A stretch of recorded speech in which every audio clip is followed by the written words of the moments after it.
O convidado de nossas histórias hoje é o Dr. José de Jesus Camargo.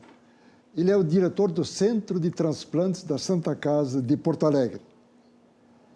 E vai contar hoje à noite como foi o primeiro transplante da América Latina realizado por ele no dia 16 de maio de 1989, portanto, há 30 anos. Numa situação precária ou não. Como é que foi a coragem de fazer o primeiro transplante? Bom, sabe que tudo começou com uma história que eu era residente. Eu fui residente do professor Ivan Faria Corrêa. E ele tinha uma gaveta que ele colocava lá todas as bilharias dele. E um dia, tentando pôr ordem na gaveta, eu encontrei uma capa do Diário de Notícias que dava conta do primeiro transplante de coração feito na África do Sul pelo Barnard. E disse, mestre, o senhor está guardando isso aqui? Eu disse, não, eu guardei isso porque um dia nós ainda vamos transplantar o pulmão. E eu, naquela hora, vibrei muito mais com a ideia do nós vamos, que devia significar eu vou continuar no serviço, porque ele ainda não tinha me convidado. Muito mais por isso do que pela perspectiva de vir a fazer transplante. Mas, de alguma maneira, ficou a semente. A profecia. Em 83, foi feito o primeiro transplante de pulmão no Canadá. O primeiro transplante bem sucedido de pulmão foi em 83. Em 86, num congresso americano, quando o grupo de Toronto apresentou os primeiros resultados, eu voltei decidido que nós íamos transplantar pulmão na Santa Casa. E começamos uma preparação que foi muito trabalhosa, porque a base do suporte pós-operatório do transplante de pulmão é uma muito boa UTI, né? E até 89, até janeiro de 89, quando foi inaugurada a UTI do Pavilhão Pereira Filho, os pacientes graves e os pacientes cirúrgicos eram cuidados pelos residentes. Não tinha uma estrutura de terapia intensiva. A estrutura foi inaugurada em janeiro do ano que nós fizemos o transplante em maio, né? Uma coisa curiosa é que antes de ficarmos prontos, anunciada a intenção de fazer, nós já tínhamos um paciente em lista de espera. Em outubro de 88, internou um paciente vindo de Varjão do Oeste, em Santa Catarina, jovem, 27 anos, internou em insuficiência respiratória e nós sabíamos que ele nunca mais sairia do hospital, a menos que nós fôssemos capazes de trocar os seus pulmões destruídos. Então, isso foi uma motivação importante e uma forma de pressão e já de angústia do grupo, né? Com a consciência viva de que nós tínhamos um paciente dependendo do quanto nós pudéssemos ser ousados e competentes, porque senão ele não teria chance nenhuma. E foi um grande candidato. Hoje, se eu pudesse escolher a dedo um candidato para ser o primeiro transplantado de pulmão, seria ele. Por que ele grande candidato? Porque ele estava presente? Porque ele era um determinado e um homem de uma coragem. E se dá conta que ele viveu uma situação terrível, sim, que é não ter com quem compartilhar, né? Atualmente, quando um paciente interna, por exemplo, com enfisema para ser transplantado, a coisa mais simples é colocá-lo em contato com um transplantado de pulmão por enfisema. O paciente tem fibrose pulmonar, vai transplantar, vai conhecer um transplantado que vai lhe contar uma história como aquele vai se identificar com toda certeza, em toda a extensão do sofrimento, e vai lhe contar como vive bem hoje. Não há nada que substitua essa conversa paciente a paciente, né, para o ânimo. Esse paciente, o Vilamir, não tinha com quem compartilhar, né? Isso foi uma fonte de angústia enorme. Ele toparia qualquer coisa que fosse com ele. Ele quis conhecer, inclusive, um cão transplantado de pulmão, e nós tínhamos cães transplantados de pulmão, para ver como é que era um ser vivo com pulmão que não era dele, né? Chega a esse nível de ansiedade. E o grupo estava preparado, tecnicamente? A gente não sabia bem, né? Porque, do ponto de vista cirúrgico, eu investi muito nisso. Fui para o Canadá, frequentei todos os seminários que aquele grupo fez, entre 86 e 89, e já tinha feito um trabalho de laboratório aqui. E depois eu fui para a Clínica Mayo nos Estados Unidos, no início dos anos 80, e lá tinha um espetacular laboratório de pesquisa em animais. Eu também treinei lá. De modo que, tecnicamente, eu tinha uma noção adequada do procedimento. Mas nenhum dos outros cirurgiões, por exemplo, tinha assistido um transplante, né? E nós tínhamos estudado muito toda a sequência, nós tínhamos estudado a preparação do ponto de vista de controle de rejeição. Os clínicos eram habilidosos em terapia intensiva, de modo que eles estavam aptos a cuidar de um transplantado de pulmão, mas para todo mundo era uma novidade, né? E eu acho que a coisa mais estressante do primeiro transplante certamente foi o fato de que transplante é uma coisa que tem uma enorme visibilidade. Você não faz um transplante clandestino, né? E essa visibilidade significa que aconteça o que acontecer, nós nunca mais seríamos os mesmos. Sim. Para o bem ou para o mal, né? E então o tipo de iniciativa que expõe o grupo, né? E a gente está cheio de exemplos no Brasil de serviços que fizeram um transplante, 2 transplantes, o resultado não foram bons, pararam. Por curiosidade, como é que foi a sobrevida dele? Ele viveu 11 anos, esse paciente. Olha, o meu primeiro transplantado... E ele morreu de uma doença, o tipo da morte evitável. Ele morreu de tuberculose. Ele era um paciente que nos deu a sensação, durante muito tempo de convívio, que ele estava querendo se vingar da juventude perdida por falta de ar. Ele abusou muito, ele fez muita festa. E ele acabou contraindo tuberculose, estava um pouco descuidado em relação à vinda para a revisão. Isso depois de transplantado? Sim, depois de transplantado. E ele acabou morrendo de uma infecção que é tratável, né? Não dá para morrer de tuberculose. Agora, se o paciente está imunodeprimido porque ele usa drogas para não rejeitar, e isso baixa a sua imunidade, qualquer infecção nele é muito mais grave do que numa pessoa de imunidade normal, né?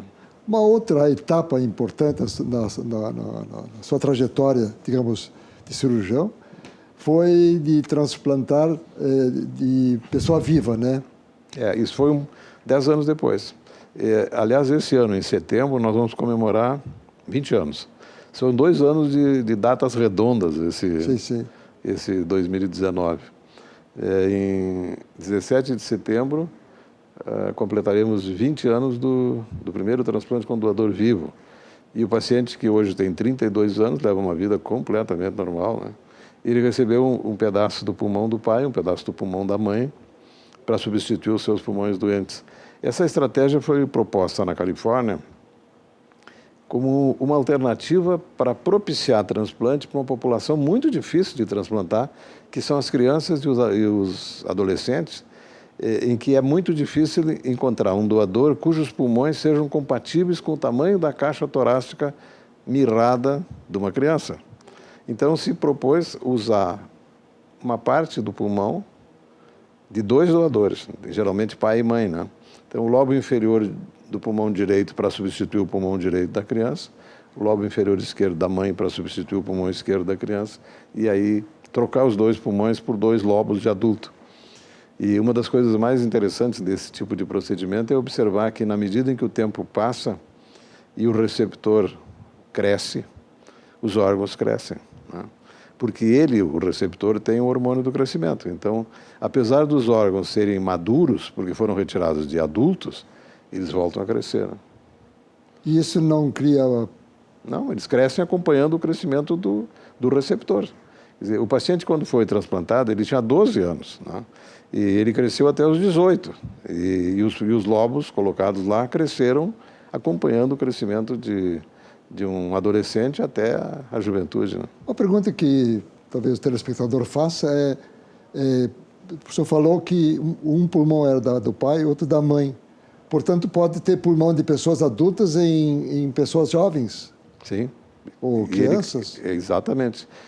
O que tem que compatibilizar é o tamanho, né? Um lobo de adulto, ele é do tamanho da caixa torácica de uma criança grande, né? Também não pode ser uma criança tão pequena que um lobo de adulto não caiba na cavidade, né? Mas a idade... Nós temos 40 desses transplantes. Temos 40 transplantes de doador vivo. E a idade média fica entre 10 e 16 anos. Variável um pouco do quanto, por conta da doença, o paciente não cresceu, né?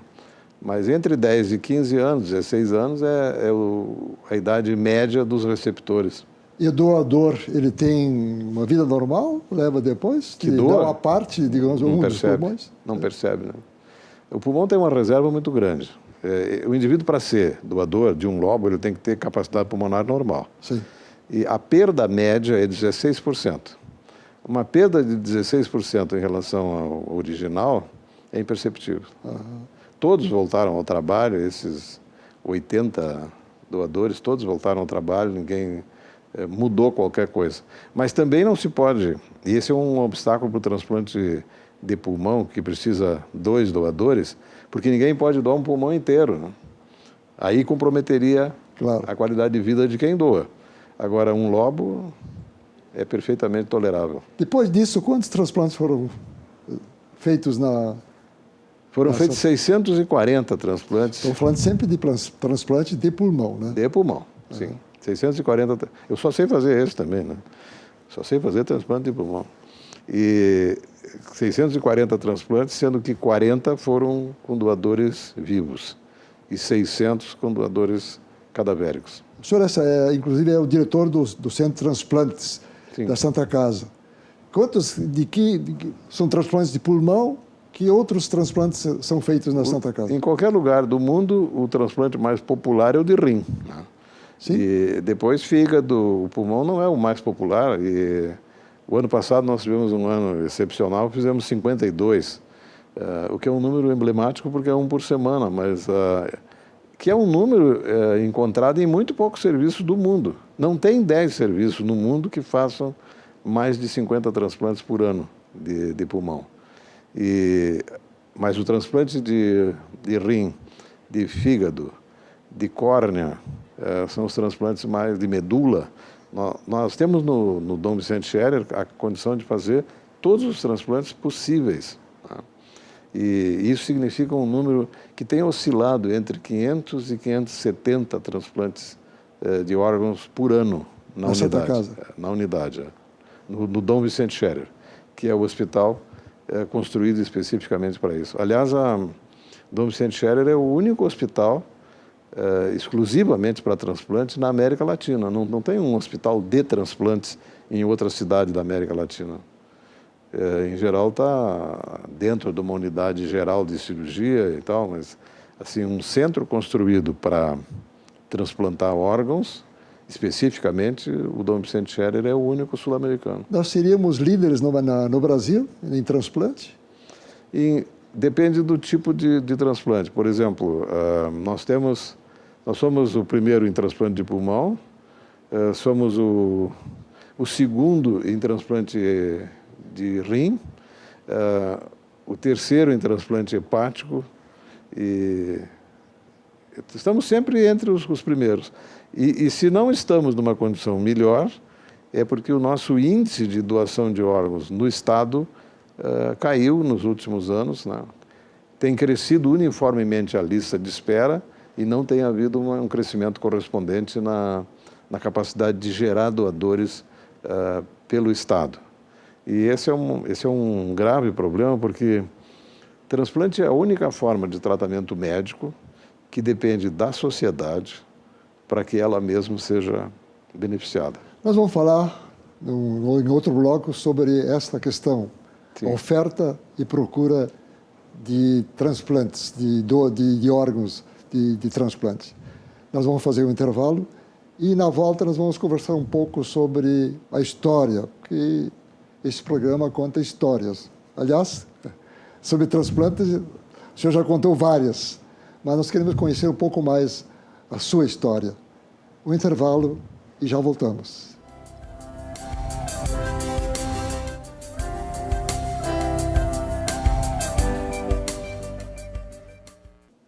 Nós estamos conversando com o Dr. José de Jesus Camargo. Ele é o diretor do Centro de Transplantes da Santa Casa de Porto Alegre. Antes de continuarmos a conversar sobre transplante, nós queremos conhecer um pouco mais a história do médico, que é um especialista e realmente o grande animador na área de transplantes de pulmão. Por favor, as fotos. Essa é uma foto importante da história. No centro nós estamos vendo o Vilamir Westerich, que era um catarinense de Vargião do Oeste, tinha 27 anos, e ele está ladeado por 2 clínicos, a doutora Maria Eunice Oliveira e o doutor Marcelo Rocha, que participaram do primeiro trio de clínicos que cuidou de pacientes transplantados de pulmão na Santa Casa. Outra? Aqui o Dagoberto Godoy, o Vilamir e, de novo, o Marcelo Rocha. O Dagoberto Godoy teve uma experiência interessante comigo, porque naquela época o doador foi transferido do pronto-socorro para o São Francisco. E nós retiramos o pulmão no São Francisco e fizemos todo o trajeto interno na Santa Casa, até o pátio central e voltando pelo corredor lateral, até o pavilhão Pereira Filho, porque não existiam as passarelas. E nós andamos uns 300 metros durante a madrugada com o pulmão numa bacia e depois de um tempo eu me dei conta que nós tínhamos percorrido aquele trajeto sem uma palavra. Isso só tem um nome, né? Isso é pânico. Né? Nós estávamos tão assustados com o que estávamos prestes a fazer que é inacreditável que não tenha trocado nenhuma palavra. Né? E é meu amigo fraterno. Né? Outra foto? Aqui é a festa do 3º aniversário do Vilamir. Ali está em ordem o Dagoberto, eu, o Vilamir soprando, a Maria Eunice, e à direita da foto o doutor José Carlos Felicetti, um parceiro da primeira hora. Né? Também é. Outra foto? Aqui é uma foto já de um grupo ampliado. Né? Ali tem 3 transplantados e 2 clínicos, uma enfermeira, a enfermeira Silvia, que durante muitos anos foi a responsável pela organização de um setor extremamente importante em transplantes, que é a enfermagem. Outra foto? Essa é uma foto intraoperatória de um transplante duplo de pulmões, em que ao fundo a gente vê um pulmão cor-de-rosa já funcionando e recebendo sangue, um pulmão normal. E do lado de cá um pulmão que acabou de ser implantado, ainda não está recebendo sangue, mas já está recebendo ar, né? E em seguida ele é liberado. Aqui a gente tem os 2 pulmões igualmente funcionantes, com sangue e ar, né? Na função plena. Isso é um transplante duplo de pulmões. E nós fizemos o primeiro transplante duplo de pulmões da América Latina em 93, 4 anos depois do primeiro transplante unilateral. Aqui um quarteto, já com... Esse paciente da camisa listrada é o Antônio, que foi o primeiro transplante bilateral. Né?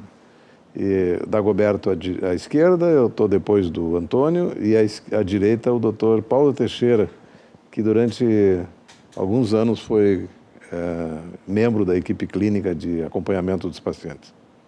A outra?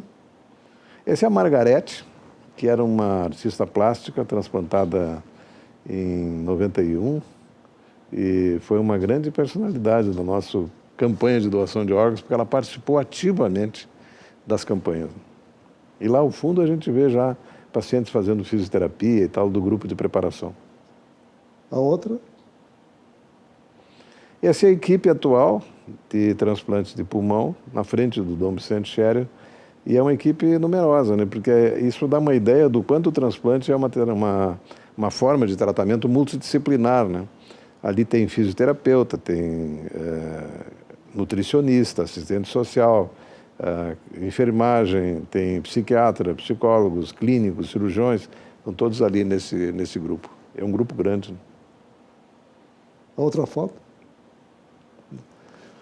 Esses somos nós. Antes de falarmos, qual é a taxa de eficiência, vamos dizer, de sobrevida?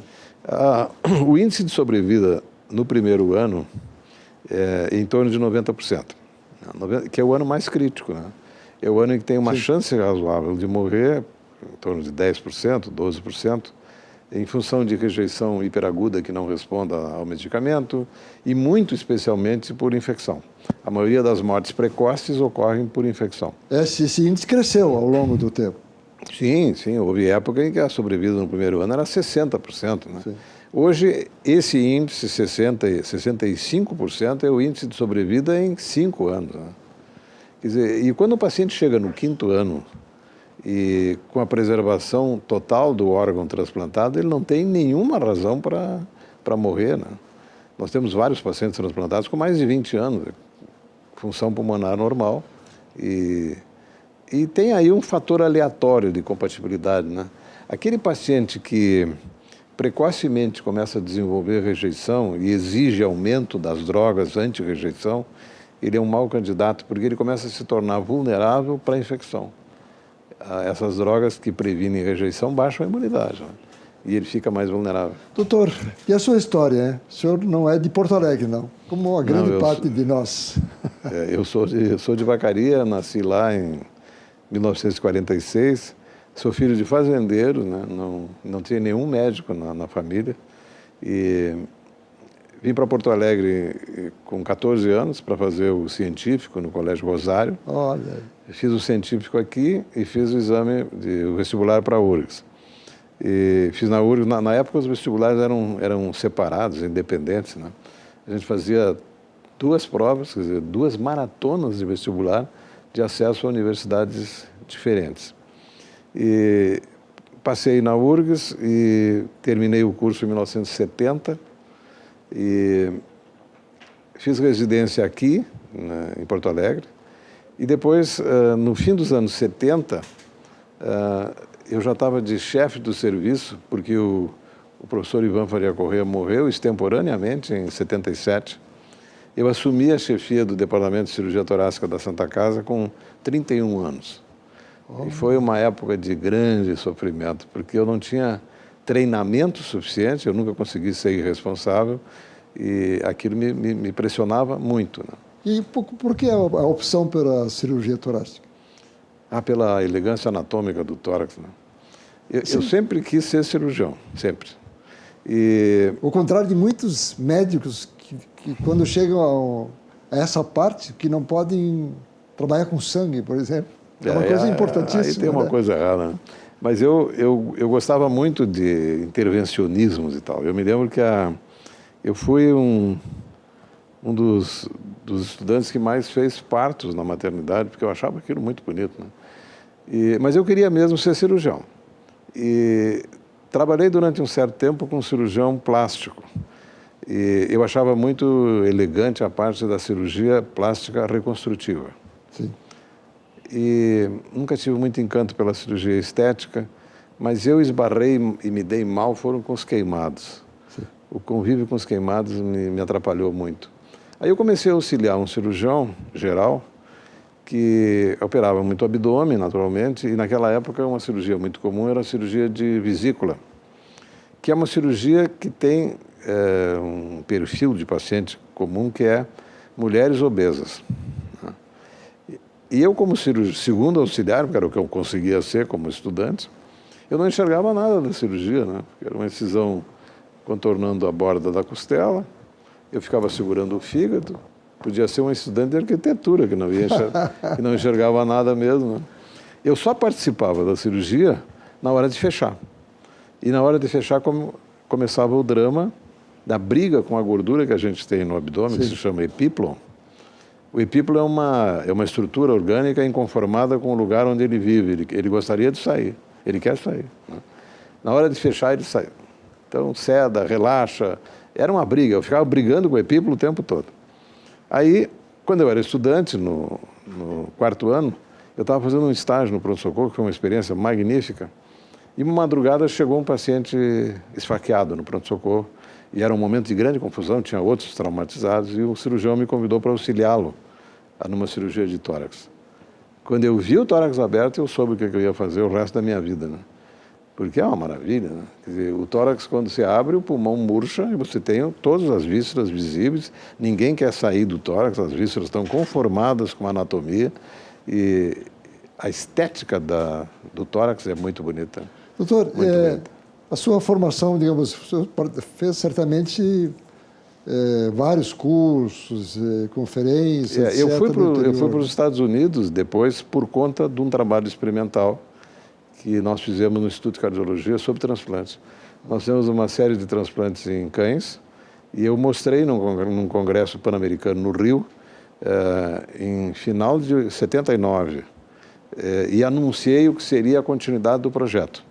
Quando terminou a minha sessão, a minha apresentação, que era a última sessão da manhã, tinha 2 estrangeiros no pé do pódio e me convidaram para almoçar e me convidaram para cumprir nos Estados Unidos o que eu tinha anunciado como segunda parte do programa. E eu fui para a Clínica Mayo, uma clínica maravilhosa nos Estados Unidos, e lá eu tive a oportunidade de conviver com um grande cirurgião torácico, que era o professor Spencer Payne, e frequentar o grande laboratório, maravilhoso laboratório de cirurgia experimental que eles têm lá. Um laboratório com qualificação técnica que muito poucas salas de cirurgia no Brasil têm para humanos, né?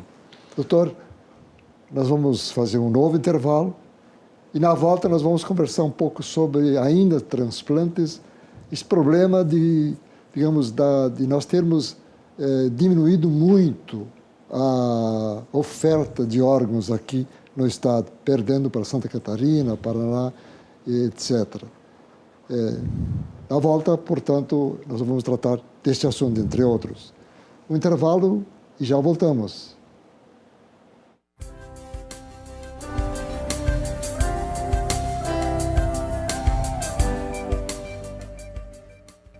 Nós estamos conversando com o doutor José de Jesus Camargo.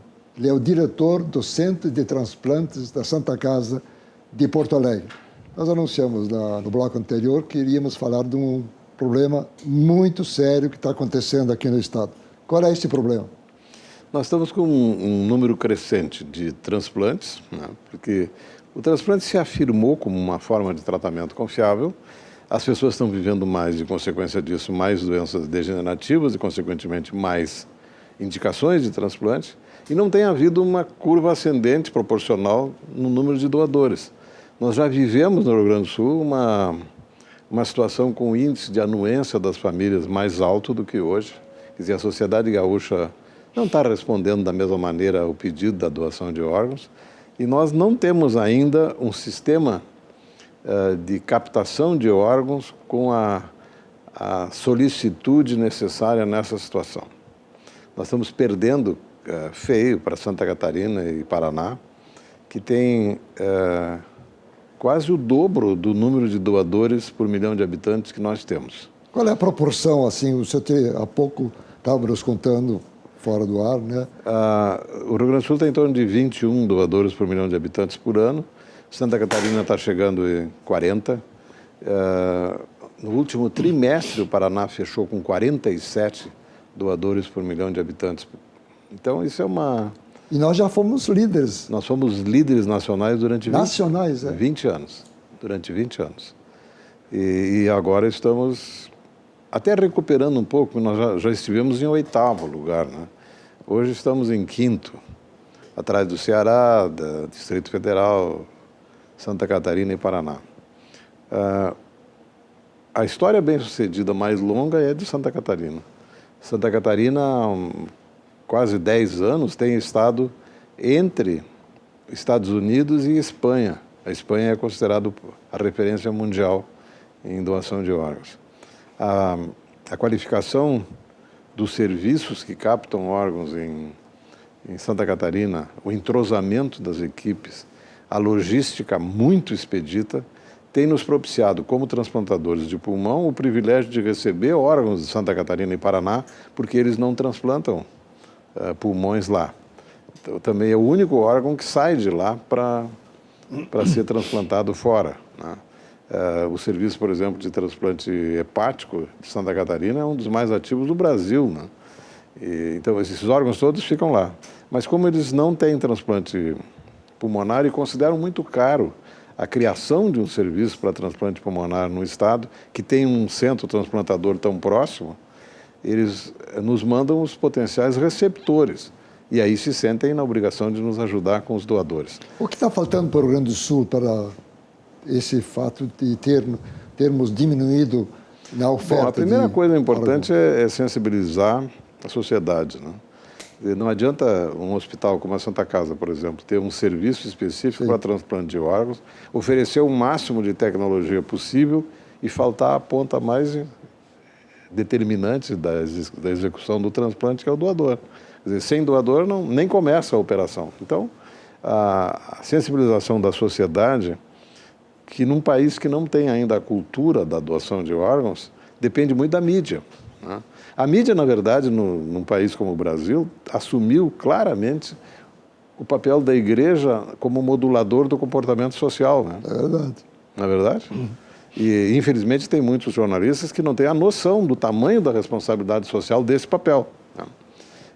Mas a dependência da informação trazida pela mídia é crítica, porque cada vez que acontece um episódio comovente de uma pessoa famosa que doou órgão ou de uma pessoa famosa que está precisando de um transplante, as doações aumentam, né? Quer dizer, qualquer coisa que comova, que sensibilize, só que isso não dura, né, Rita? Tu percebe isso? Dura um tempo e volta a esmaecer e cai. Falta uma liderança. Falta a continuidade, isso é cultura, porque se na França um pai francês souber que o seu filho está em morte encefálica, quando ele se recuperar dessa informação horrorosa, a primeira coisa que ele vai perguntar é a que horas vão devolver o corpo depois da retirada dos órgãos. Tão incorporado está a doação... A cultura. Isso é cultura de doação, né? Uhum. Nós temos aqui espasmos de generosidade movidos por algum fato espetacular, mas não tem a cultura. Doutor, conta alguns casos, ou um caso assim, de logística. O senhor contou o caso do pulmão já à nós vista, tivemos uma experiência terrível o ano passado. Eu cometi uma imprudência, porque eu abri o tórax do paciente antes do avião pousar. Tudo sugeria que o pouso ia ser tranquilo. Vinha de onde o órgão? De Florianópolis. E quando nós completamos a abertura do tórax de um jovem com uma reserva pulmonar péssima, ele morreria se nós não puséssemos pulmões novos, nós soubemos que o avião que tinha decolado de Florianópolis com expectativa de pouso normal em 45 minutos, não tinha conseguido pousar porque houve uma neblina e tal. O normal é abrir só quando o avião pousa. Sim. E que eles estavam, então, retornando para Florianópolis. O que deu um desespero completo na equipe, porque isso significaria a morte do paciente. Quando nos avisaram que eles tinham conseguido pousar em Caxias. E eu festejei essa oportunidade, porque aí, com uma viatura da Polícia Rodoviária Federal, nós teríamos condições de trazer a caixa de isopor com os pulmões e transplantar num tempo que era mais longo do que o ideal, mas dentro do tolerável. E aí eu ouvi uma coisa que me impressionou, como a falta de noção da pessoa que atendeu o telefone. Quando eu disse que tinha uma caixa de isopor lá no aeroporto que devia ser apanhado, e contando com o privilégio da Polícia Rodoviária transitar com sirenes e tal, sim. Ele me disse que a jurisdição terminava em São Leopoldo, que nós tínhamos que colocar alguém para buscar o órgão lá. Isso foi uma coisa que me impressionou muito, porque isso mostra a falta de noção das pessoas do que significa doação de órgãos para quem está envolvido no processo. Mas o senhor conseguiu convencê-lo? Do meu jeito eu consegui, mas é uma coisa que desgasta e é absolutamente desnecessário, né? Você sabe que no ano passado eu visitei o memorial do 11 de setembro em Nova York. Naquele dia, 11 de setembro de 2001, quando o segundo avião bateu na torre e se descobriu que aquilo não era um acidente, era um atentado, o Comando Central da Aviação Americana determinou que todos os aeroportos locassem os aviões que estivessem no seu entorno, porque em 45 minutos o que voasse seria abatido. E eles estavam em pânico, não sabiam mais de onde e quantos outros aviões viriam. Naquele dia, um avião cruzou os Estados Unidos de Los Angeles para Miami para buscar órgãos. E eu li, tem uma sala de matérias jornalísticas, a entrevista desse chefe do Comando Militar da Aeronáutica Americana por um repórter do New York Times que lhe perguntou se ele não achava que tinha sido uma decisão temerária deixar voar mais um avião. E ele disse não, porque já tinha morrido gente demais em Nova York. Está aí. Acho que foi uma história importante, né? 3 ou 4 pessoas que não morressem, porque se fez alguma coisa para evitar, compensava. Né? Nós estamos no fim do programa. Quero agradecer a presença do Dr. José de Jesus Camargo, diretor do Centro de Transplantes da Santa Casa, pelo fato de ter tirado o seu tempo para conversar e alertar, inclusive, a opinião pública sobre a importância aqui para o Estado de doadores de órgãos. Como de modo especial, eu quero agradecer a audiência deste programa, prometendo estar de volta às terças-feiras, sempre às 8h15 da noite. Muito obrigado e até lá. Obrigado, Afonso.